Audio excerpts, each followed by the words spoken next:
Heute starten wir unsere erste Schnorcheltour hier in Asien auf Indonesien. Gerade werden noch die letzten Vorbereitungen getroffen.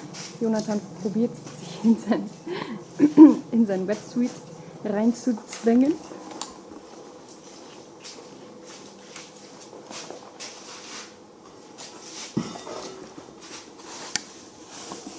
Ja, ich werde das gleich auch noch machen dürfen.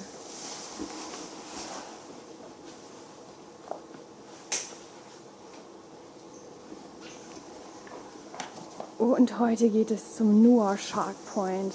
Und wenn wir Glück haben, oder die Chancen stehen ziemlich gut, dass wir dort Haie sehen. So. Ich glaube, ich bin zu dick dafür. Hat zwar hier schon so ein Stretch Point, was ziemlich gut ist, aber ich glaube, der hält mich unter Wasser sehr gut warm. Mir wird jetzt schon warm. So, ich bin jetzt auch in meiner zweiten Haut drin. Ich muss noch ein bisschen mehr Arme trainieren, habe ich festgestellt. Hier ist doch noch etwas viel Platz. Aber schön warm. So, eine Stunde als später geplant geht es los. Oder anderthalb. Wir sind hier alle etwas entspannter, auch wenn der Regen am Horizont zu sehen ist. Ich hoffe trotzdem, dass wir einen schönen Tauchgang haben werden. Ansonsten, wir machen uns jetzt auf den Weg. Und wenn ihr das dann seht, viel Spaß beim Anschauen. Der Tauchgang startet. Wir haben ziemlich krasse Wellen und starke Strömung. Ich muss runter.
Unser erster Tauchgang ist zu Ende. 27 Meter tief. Achtung. Und ein paar Haie gesehen, wie ihr selber sehen konntet. 47 Minuten, ja, das stimmt.